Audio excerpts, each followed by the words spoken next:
17절까지 말씀 우리 한 목소리로 같이 합독하시겠습니다. 인간의 세운 모든 제조를 주를 위하여 순복하되 혹은 위에 있는 왕이나 혹은 악행하는 자를 징벌하고 선행하는 자를 포장하기 위하여 그의 보낸 방백에게 하라. 곧 선행으로 어리석은 사람들의 무식한 말을 막으시는 것이라. 자유하나 그 자유로 악을 가리우는 데 쓰지 말고 오직 하나님의 종과 같이 하라. 무엇사람을 공경하여 형제를 사랑하며 하나님을 두려워하며 왕을 공경하라. 아멘. 네, 반갑습니다. 잘 오셨습니다. 오늘 3월 첫째 주인데요. 못 보던 얼굴들도 또 이렇게 다시 볼 수 있어서 얼마나 반가운지 모릅니다. 우리 전후자가 계신 분들 보시면서 한번 인사하실 때요, 마스크는 표정이 안 보이니까 손을 좀 흔드시면서 반갑습니다, 너무 보고 싶었습니다 하게 한번 같이 인사하시고요. 지금 화면으로 가정에서 영상으로 예배 드리시는 분들도 우리 한번 좀 서로 한번 안아주셨으면 좋겠습니다. 빨리 이 코로나 시대가 끝나서 이전처럼 다시 함께 예배 드릴 그 날을 소망해 봅니다. 날이 곧 올 줄로 믿습니다. 오늘 우리가 함께 베드로전서 이 시리즈 벌써 9번째 이어가고 있는데, 이 베드로전서의 배경에 대해서 우리가 좀 살펴보는 것이 이 본문을 이해하는 데 아주 큰 도움이 됩니다. 이 베드로전서를 쓰고 있는 이 기록할 당시에 로마 제국에서는 그리스도인들에 대해서 그렇게 좀 호의적인 분위기는 사실 아니었습니다. 지금 한국도 사실 이 코로나를 지나가면서 교회에 대한 부정적인 이미지가 많이 이게 누적이 돼서 지금 한국 교계의 가장 큰 걸림돌이 되고 골칫거리가 되고 있는데요. 그것과 비슷하게 지금 1세기의 로마 제국에 있어서도 그리스도인들에 대한 인식이 상당히 부정적이었다는 것을 우리가 보게 되죠. 여러 가지 이유가 있는데요. 설교 노트를 보면서 이렇게 한번 좀 참고하셨으면 좋겠고요. 첫 번째 원인은 이 그리스도인들이 예수님을 왕으로 모신다는 것입니다. 나사렛 출신의 청년, 그것도 십자가의 처형으로 죽음을 맞이한 저 예수를 자신들의 왕으로 모시고 살아간다는 것은 로마 제국에 있어서는 반역 세력과도 같이 여겨진 거죠.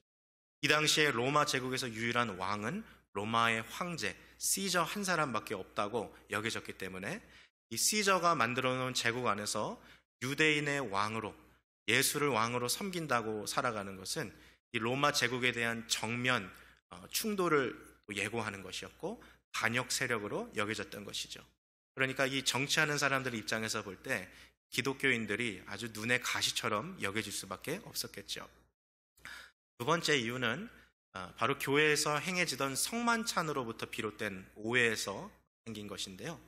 우리가 성만찬을 할 때 빵과 잔을 나눕니다. 빵을 나누며 이것은 그리스도께서 우리를 위해 찢으신 우리의 몸입니다. 포도주 잔을 나누며 이것은 우리 그리스도께서 십자가에서 우리를 위해 쏟으신 주님의 피입니다. 이렇게 말하죠.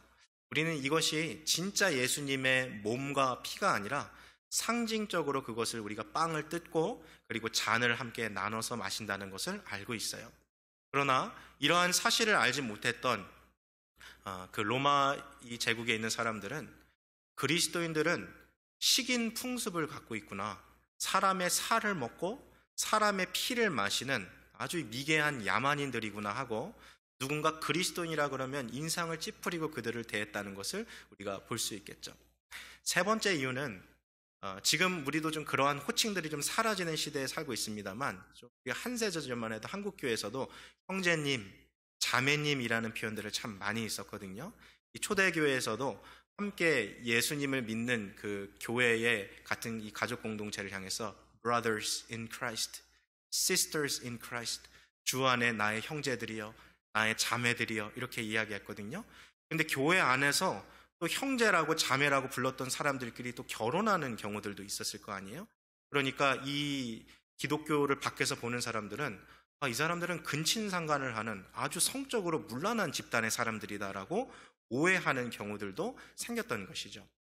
그러나 이런 많은 이유들 가운데서도 가장 박해를 많이 받았고 많은 사람들에게 미움을 받았던 가장 큰 이유는 바로 기독교의 유일신 사상 때문에 그랬어요. 기독교는 이 세상을 만드시고 다스리시는 하나님이 오직 한 분밖에 없다라고 믿고 그분이 바로 여호와 하나님이라고 우리는 가르칩니다. 그러나 이미 그리스의 문화가 퍼져 있었던 이 로마 그리스의 문화에 있었던 이 제국 아래서는 다신교 사상이 유행하고 있었죠. 신이라는 것이 하나가 아니라 여럿이었어요.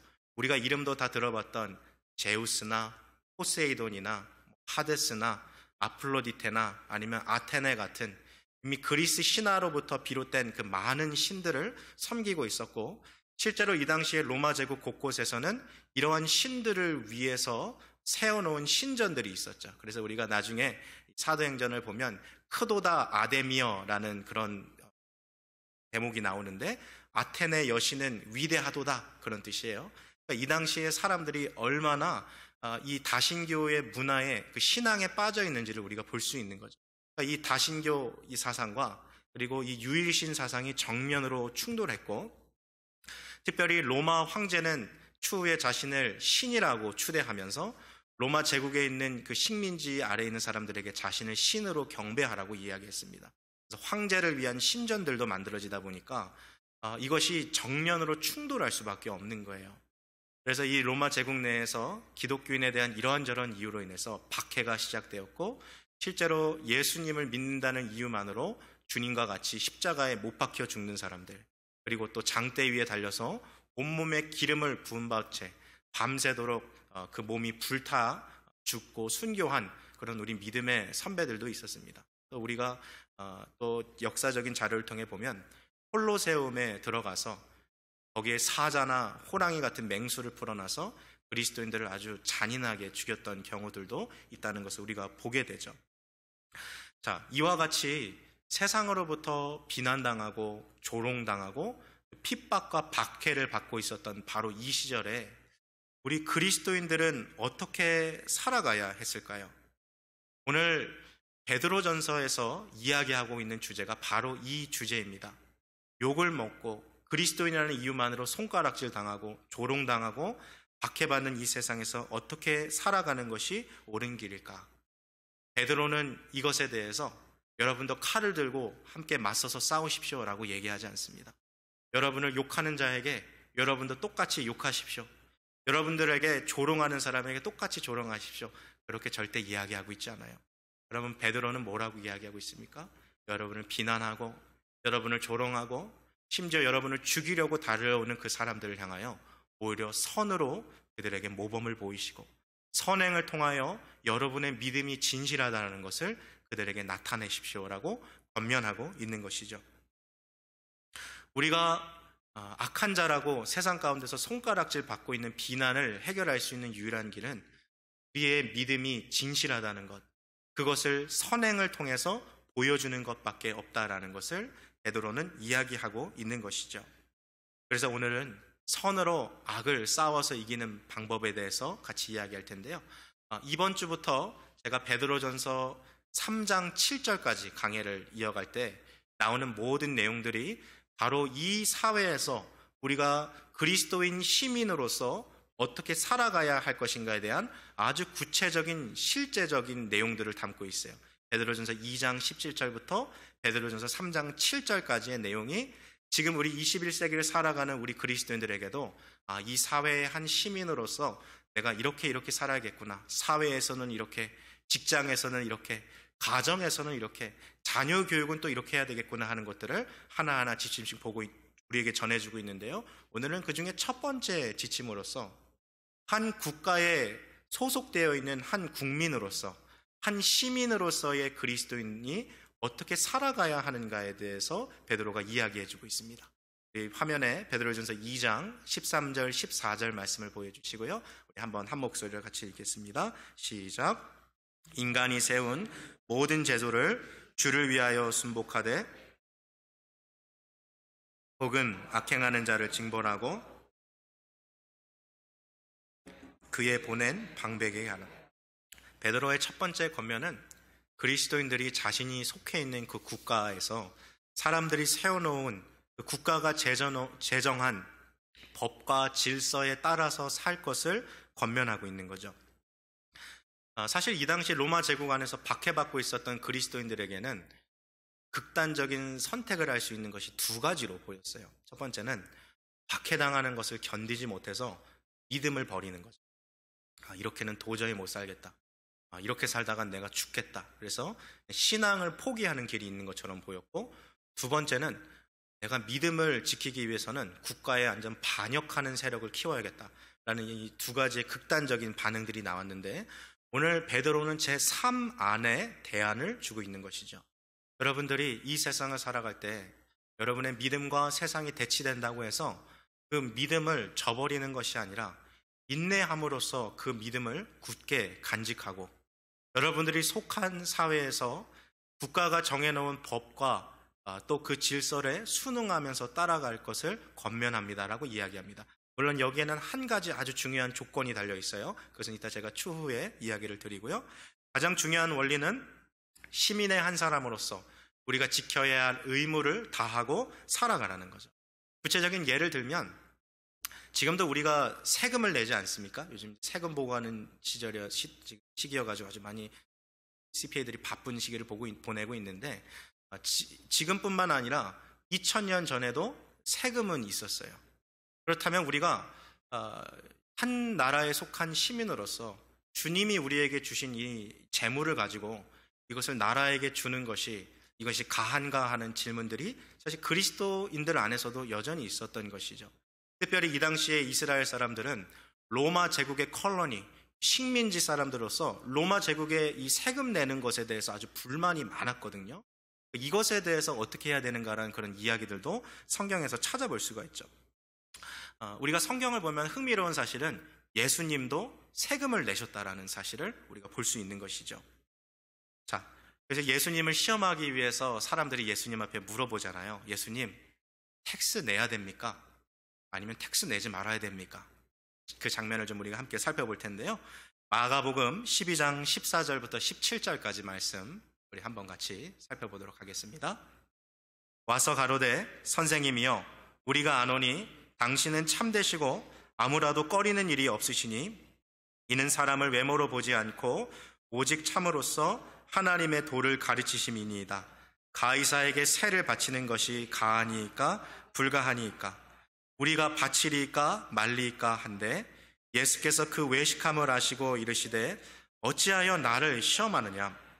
데나리온 하나를 가져다가 내게 보이라 하시니 가져왔거늘 예수께서 가라사대 이 화상과 이 글이 네 것이냐? 가로되 가이사의 것이니이다. 가라사대 가이사의 것은 가이사에게, 하나님의 것은 하나님께 바치라 하시니 저희가 예수께 대하여 심히 기이 여기더라.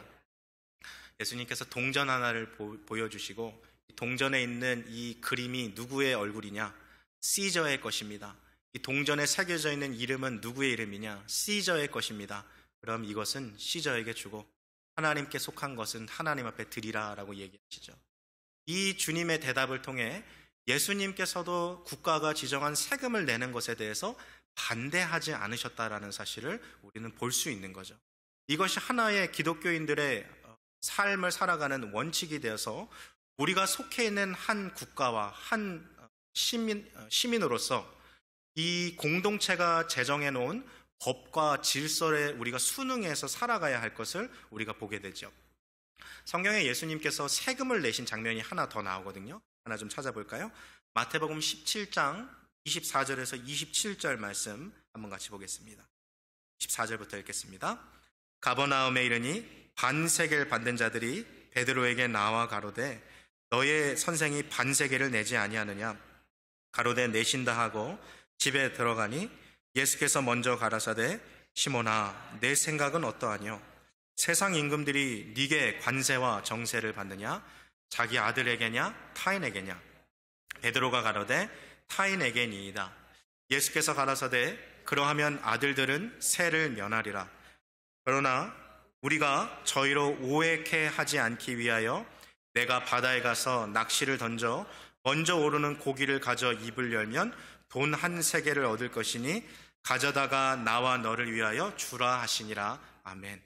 이거 참 이렇게 되면 얼마나 좋겠어요. 텍스 시즌 되면 낚싯대 하나 들고 미시간에 가가지고 이렇게 고기 낚아서 탁 열면 텍스 낼 돈 내면 참 얼마나 좋겠어요. 오늘 이 본문 보면 예수님께서 반세겔로 이 텍스를 내시죠. 근데 이 텍스는요, 로마 제국에 낸 텍스가 아니에요. 이것은 성전세로서 이 당시에 성전을 유지하고 보수하는 데 사용했던 그 세금인 것을 우리가 볼 수 있죠. 성전에서 낮과 밤마다 피우는 향을 사고 하나님 앞에 또 때마다 날마다 드리는 그 제사를 위해서 소와 양을 잡아야 되잖아요. 모든 비용들, 제사장을 위한 옷을 만들고 또 성전에 필요한 것들을 유지하고 보수하는 데 필요한 모든 것들을 사용하는 데 썼던 이 텍스가 바로 이 성전세거든요. 이게 출애굽기 30장 13절부터 이게 유래가 되는데요. 유대인 20세 이상 남자들은 다 1년에 한 번씩 내야 됐어요. 근데 성경 역사를 살펴보니까 신약 시대에 와서는 25세에서부터 50세까지의 남자들이 성전세를 낸 것으로 보여요. 반세겔이 어느 정도인가 보면 우리가 성경에서 나오는 화폐의 단위를 좀 알 필요가 있는데, 데나리온이라는 것은 한 사람의 일꾼이, 노동자가 하루치 일한 품삯이 데나리온입니다. 1데나리온. 그러니까 오늘 우리 한 사람의 노동자가 하루 일해서 버는 돈이 100불이라고 그냥 쉽게 계산하기 쉽게 가정하면 그게 1데나리온이 되는 거죠. 그러면 반세겔은 어느 정도 되는가 하니까 이틀치 일하는 거예요. 그러니까 예수님께서 세금으로 지금 성전세로 200불 내신 거죠. 그러니까 오늘 이 본문을 봐도 이 마태복음 17장은 아주 매우 흥미로운 장면 아닙니까? 성전의 주인은 누구세요? 하나님이시고 그 하나님의 아들이신 예수 그리스도는 사실 이 성전세를 낼 필요가 없으시죠. 세상에 어느 왕이 자기 아들에게 세금 걷습니까? 국민에게 걷지. 하나님의 아들이신 예수님이 이 성전 세금을 낼 필요가 전혀 없는데 왜 예수님이 여기 지금 자기가 세금을 낸다고 말씀하고 계세요? 27절에 보니까 노란 글씨로 제가 여기 쳐놨습니다만, 우리가 저희로 오해케 하지 않기 위하여. 여기서 오해케 하다라는 이 말을 좀 쉽게 풀이해서 말하면, 우리가 저들에게 길 가운데 걸려 넘어지는 장애물이나 방해물이 되지 않도록 하기 위해서 우리가 세금을 내는 것이 유익하다라고 이야기하신 것이죠. 예수님께서 내가 하나님의 아들인데 왜 세금을 내야 되냐라고 안 내시면 어떤 일들이 벌어져요? 또 다른 사람들도 예수님의 본을 따라 안 내는 사람들이 생기는 문제가 생기고, 또 이것을 빌미로 예수님을 비난하는 사람들이 생기고, 또 이것을 빌미로 예수님의 사역이 방해받는 것이 있는 거죠. 그래서 예수님은 이렇게 사람들이 실족하지 않고 방해받지 않기 위해서 예수님이 성전세를 내셨다라고 이야기하고 있는 것이죠. 예수님의 수제자였던 베드로는 이 모든 광경을 다 봤어요. 그의 스승인 예수가 십자가에 달려 돌아가시고 죽음을 정복하시고 3일 만에 부활하신 하나님의 아들이심에도 불구하고 그가 살아생전에 이렇게 로마 제국과 유대인으로서의 지켜야 할 한 시민으로서의 의무를 감당했던 것을 베드로는 보고 있었던 것이죠. 따라서 우리 주님이 살아가셨던 바로 그 모습처럼 우리가 속해 있는 한 국가의 시민으로서, 국민으로서 우리에게 감당해야 할 그 듀티, 그 역할과 의무들을 감당하는 것이 세상 사람들에게는 선한 모범이 된다는 것을 보여주고 있는 거죠. 그리스도인이라고 하는데 세금을 뒤에서 감추고 살아간다. 절대 그것이 어떻게 본이 되겠습니까? 그리스도인이라고 하는데 국가에서 제정해 놓은 법과 질서를 어기고 살아간다. 그것이 어떻게 본이 되고 그러한 것이 어떻게 하나님의 영광을 나타내는데 도움이 되겠습니까? 상식적으로 생각해 봐도 그것은 말이 되지 않는 거죠. 베드로가 지금 그런 차원에서 이야기하고 있는 거예요. 자, 그런데 제가 앞서서 우리가 그리스도인으로서 한 국가가 제정해 놓은 법과 질서를 순응하고 따라가야 하는데 한 가지 아주 중요한 조건이 여기 있다라고 제가 말씀드렸죠. 그게 바로 13절 말씀에 나와 있는데요. 베드로전서 2장 13절 말씀 다시 한번 좀 보겠습니다. 함께 읽겠습니다. 시작. 인간에 세운 모든 제도를 주를 위하여 순복하되 혹은 위에 있는 왕이나. 자, 인간이 세운 모든 제도를 우리가 순복하되, 순종하고 따르되 누구를 위해서 하라고 되어 있습니까? 누구를 위해서요? 주님을 위해서. 우리 주님이신 하나님을 위해서 이것을 따라가라는 거죠. 만일 인간이 세운 제도와 법이 하나님의 뜻과 말씀에 위배되지 않으면 그것을 그대로 우리가 순응해서 따라가면 된다는 거예요. 지키면. 그러나 만일 인간이 세워놓은 제도나 법과 질서가 하나님의 뜻과 성경의 가르침에 정면으로 위배되는 경우에는 어떻게 하라는 거예요? 그것을 따르지 않을 자유와 따르지 않을 의무가 우리 그리스도인들에게 있다라는 것이죠. 여러분, 지금 미국에서 우리 그리스도인들에게 가장 지금 충돌하고 있는 두 가지 주제가 뭡니까? 낙태와 동성애 문제잖아요. 지금 세대의 흐름은 어디로 가요? 이것에 대해서 계속 찬성하는 방향으로 가고 있잖아요. 이것에 대해서 그냥 정부가 그렇게 정해놓기 때문에 우리가 그냥 따를 것이냐, 아니면 우리는 어떠한 어떠한 자세를 가져야 되는가 하에 따라서 성경이 우리에게 분명한 지침을 주고 있는 것이죠. 그것이 아무리 세상이 가지고 있는 권력과 힘으로 국가가 정해놓은 것이라 할지라도 하나님의 뜻과 성경의 가르침에 정면으로 위배되는 것이라면 그것을 따르지 않고 오히려 그것을 거부할 그런 자유와 의무가 그리스도인들에게 있다는 것. 그래서 오늘 이 13절은 우리가 맹목적인 수능이 아니라 바로 분별을 통한 주님을 위한 것인가, 이것이 하나님 나라에 합당한 것인가라는 그 한 가지 절대적인 기준을 가지고 이 세상에 속한 시민으로 살아가라는 것을 이야기해주고 있는 것이죠. 이러한 모습을 가장 잘 보여주고 있는 예가 성경에 하나 등장하는데요. 바로 다니엘의 세 친구들의 이야기입니다. 바벨론의 포로로 끌려갔던 이 다니엘의 세 친구들은 다니엘과 함께 같이 이 관리의 자리까지 올라가는데요. 어느 날 바벨론의 왕이었던 느부갓네살 왕이 지방에 있었던 모든 관리들을 이 평지와 같은 광야 같은데, 이 광장 같은데 모아두고서 이 자기의 이 신하를 통해서 이 명령을 반포하는 것이죠.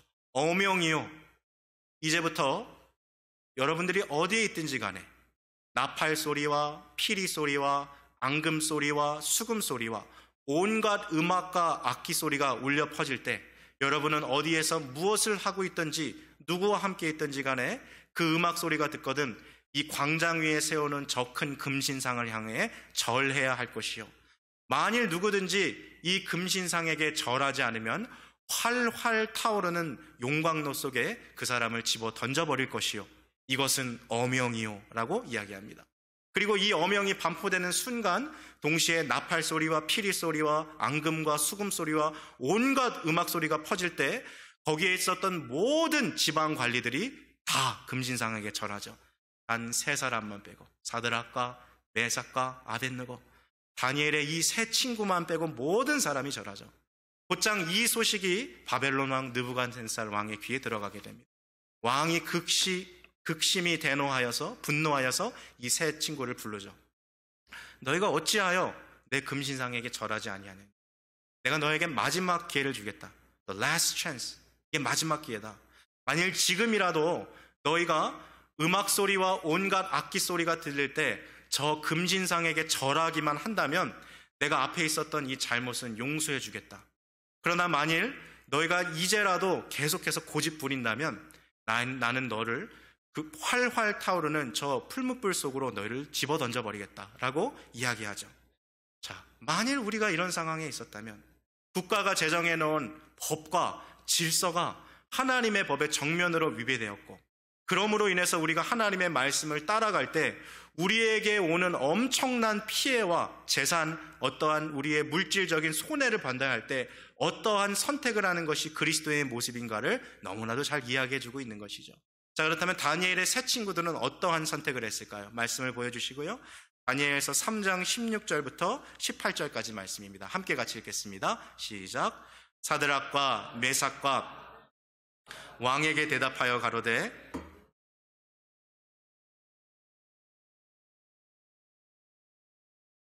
만일 그럴 것이면 왕이여, 우리가 섬기는 우리 하나님이 우리를 극렬히 타는 풀무 가운데서 능히 건져내시겠고 왕의 손에서도 건져내시리이다. 그리 아니하실지라도 왕이시여, 우리가 왕의 신들을 섬기지도 아니하고 왕의 세우신 금 신상에게 절하지도 아니할 줄을 아옵소서. 다니엘의 세 친구가 말했어요. 왕이시여, 우리가 이 일에 대해서 더 논의할 것이 없습니다. 우리는 왕의 신상에 절할 수 없습니다. 만일 우리가 절하지 않을 경우 우리가 섬기고 있는 하나님께서 우리를 활활 타오르는 저 불덩이 속에서도 우리를 구원해 주실 것입니다. 그분이 우리를 왕의 손에서 구원해 주실 것입니다. 왕이시여, 그러나 우리 하나님이 비록 그리 아니하실지라도 우리는 왕의 신들을 섬기거나 왕이 세우신 금신상에 절하지 않을 줄을 아십시오. 바로 이 다니엘의 세 친구들이 보여준 이 태도가 이 세상을 살아가고 있는 우리 모든 그리스도인들에게 삶의 지표와 모범이 되는 삶의 모습인 것입니다. 성경을 읽는 사람들이 궁금해하는 부분이 있어요. 다니엘은 어디 있었을까? 왜 다니엘은 여기서 없었을까?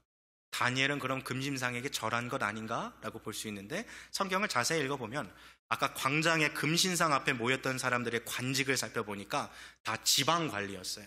이 이전에 다니엘은 왕의 꿈을 해석함으로써 중앙정부의 최고 우두머리에 있거든요.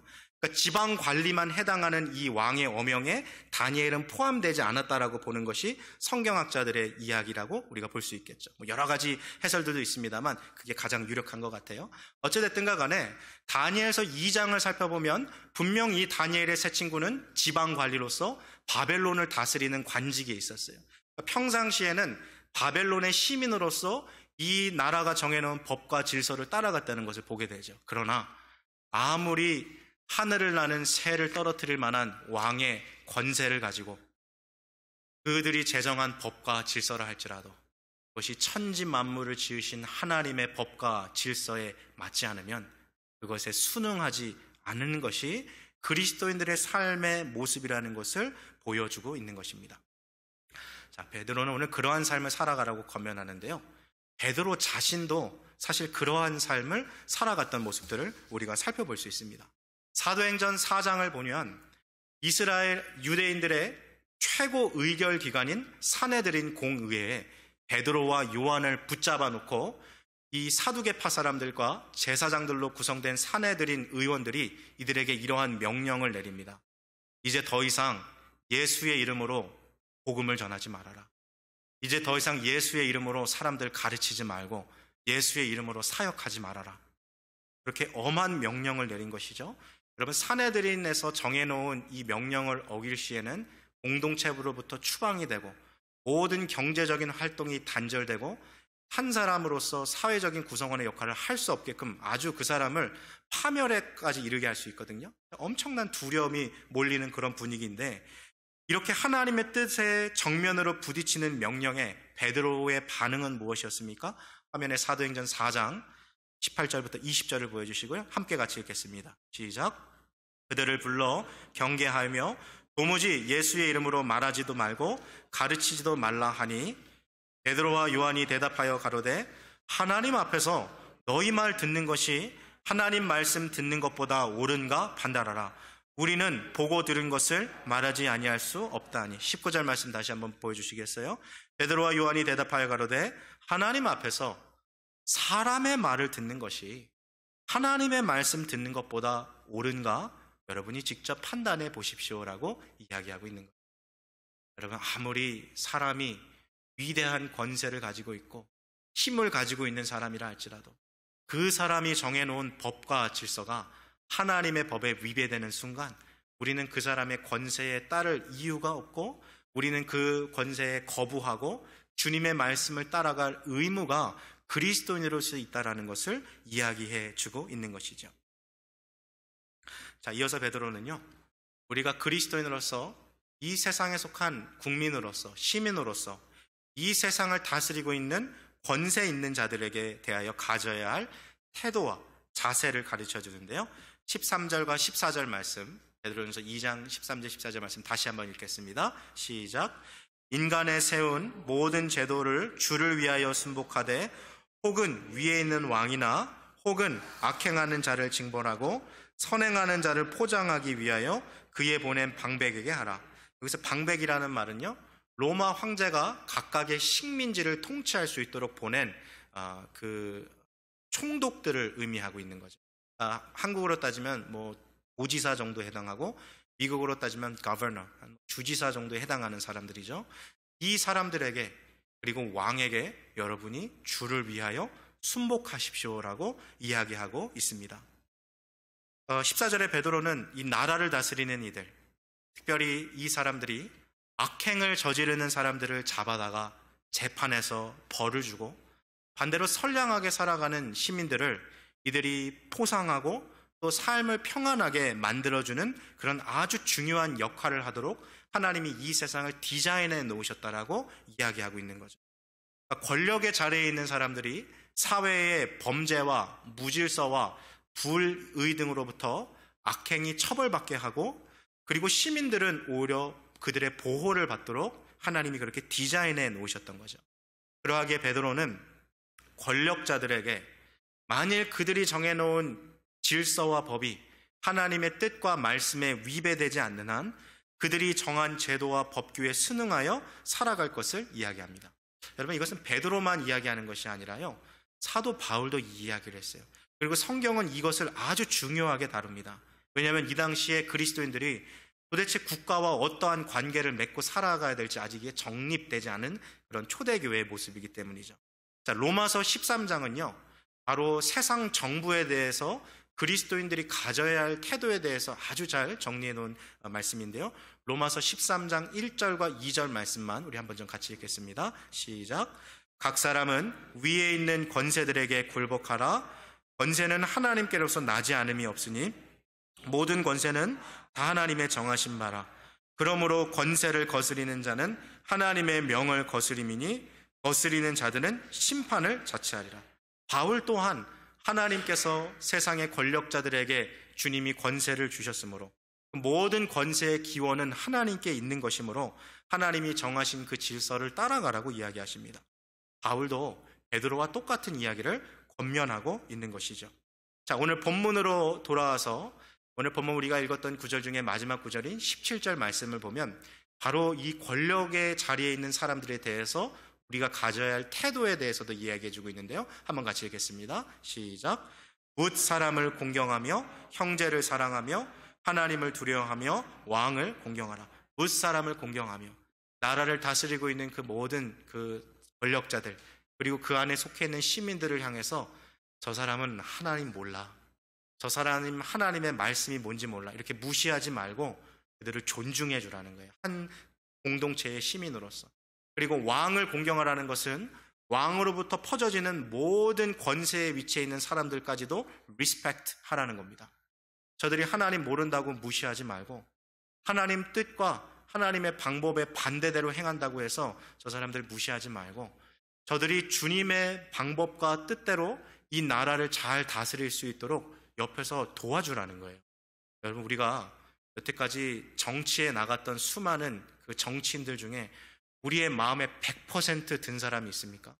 여러분, 한 지붕 아래서 같이 사는 내 배우자, 내 자녀도 내 마음에 100% 들 리가 없는데 정치하는 사람들이 우리의 마음에 어떻게 100% 들겠어요?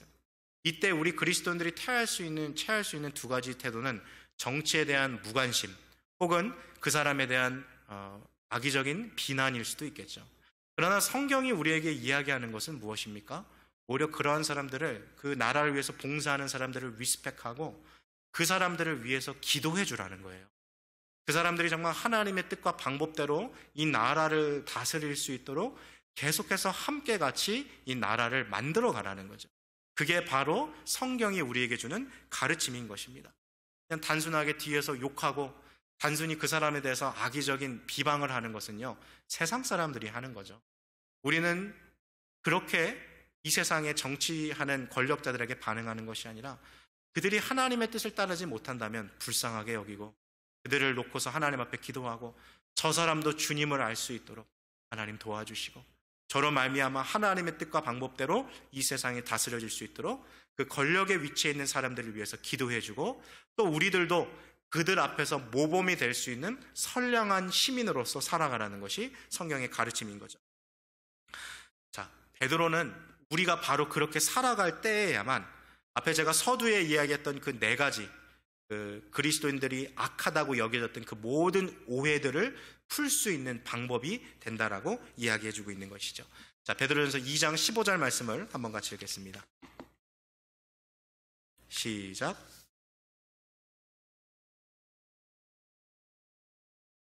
이게 주님의 뜻이라는 거예요. 곧 선행으로.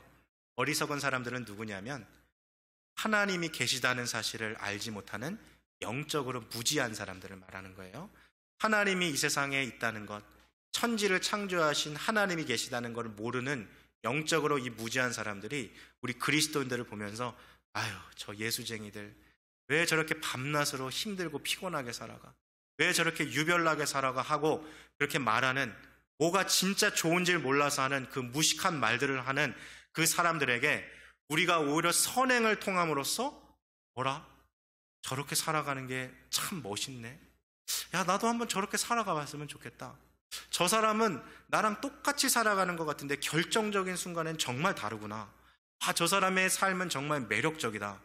무엇이 저 사람으로 하여금 저렇게 살아갈 수 있게 하는가를 그렇게 보고 그들의 비방이 그치게 해달라고 하는 것이죠. 저는 신앙생활하는 사람들을 유심히 살펴보면서 한 가지 깨달은 것이 있어요. 우리 가운데 말씀과 기도에 엄청난 힘을 쏟는데 영적으로 성장하지 않는 사람들을 발견하게 됐어요. 오랜 세월 동안 고민했습니다. 왜 저 사람은 말씀과 기도에 저렇게 많은 시간을 쏟고 많은 에너지를 쏟는데 왜 영적으로 성장하지 않을까? 그것은 단순한 결과였어요. 하나님과의 수직적인 관계에 있어서는 많은 시간을 쏟는데 수평적인 관계에서는 하나도 시간을 쏟지 않고 자신의 어떠한 성장을 이루지 않았던 것입니다. 성경은 분명히 이 두 가지를 같이 가져갈 것을 이야기합니다. 하나님을 사랑하고 이웃을 사랑하는 이 두 가지가 같이 갈 때에만 그 사람이 비로소 영적 성장을 이룰 수 있는 것이죠. 오늘 베드로는 어리석은 자들의 무식한 말을 막을 수 있는 방법은 오직 그리스도인들이 이웃을 향한 선행을 베푸는 것밖에는 없다라고 이야기합니다. 오늘 많은 말씀들을 읽었는데요, 마지막 구절을 이제 읽을 거예요. 로마서 12장 19절에서 21절. 이 세상에서 핍박당하고 비난당하는 우리 그리스도인들이 가져야 할 태도를 바울은 이렇게 정리합니다. 한번 같이 읽겠습니다. 내 사랑하는 자들아, 너희가 친히 원수를 갚지 말고 진노하심에 맡기라. 기록되었으되 원수 갚는 것이 내게 있으니 내가 갚으리라고 주께서 말씀하시니라. 내 원수가 줄이거든 먹이고 목마르거든 마시우라. 그리함으로 내가 숯불을 그 머리에 쌓아 놓으리라. 악에게 지지 말고 선으로 악을 이기라. 21절 말씀 한번 다시 같이 읽겠습니다. 시작. 악에게 지지 말고 선으로 악을 이기라. 사랑하는 성도 여러분, 말씀을 정리하겠습니다. 우리가 살아가는 이 시대에는 하나님이 계시다라는 사실을 깨닫고 주님의 방법과 주님의 뜻대로 살아가는 선량한 그리스도인들이 있습니다.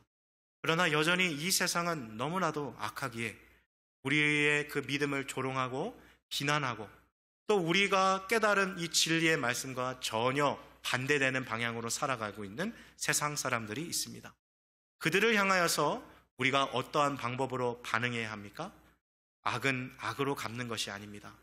하나님께서 악을 이기는 최고의 방법은 선으로 악을 이기는 것임을 보여주셨습니다. 사랑하는 우리 성도 여러분, 우리가 이 세상 가운데 선행을 통하여서 이웃을 섬기는 것은 단지 이 세상에서 우리가 유치원 때 배웠던 그 정도의 차원을 지금 말하고 있는 것은 아닙니다. 이러한 선행을 통하여서 우리의 믿음이 진실되다라는 것을 세상의 빛과 소금으로 알리고 그로 인해서 세상 사람들이 우리의 믿음의 주인 되시고 대상 되시는 하나님이 계시다는 것을 깨닫고 저들도 하나님 앞에 영광 돌리는 주님의 영광을 위하여 그렇게 살아가라고 성경이 권면하고 있는 것입니다. 우리가 여태까지 하나님의 사랑, 말씀과 기도에만 매달려 있었다라면 이제 수직적인 관계에서 수평적인 관계를 넓혀가십시오. 오직 그것만이 영적으로 성장하고 성숙할 수 있는 유일한 방법입니다. 그러한 삶을 통하여서 하나님이 우리에게 예비하신 풍성한 삶을 살아가며 하나님의 나라를 우리가 속한 이 세상 공동체에 펼쳐 확장해 나갈 수 있는 저와 여러분들 되시기를 주님의 이름으로 축복합니다. 함께 같이 기도하시겠습니다.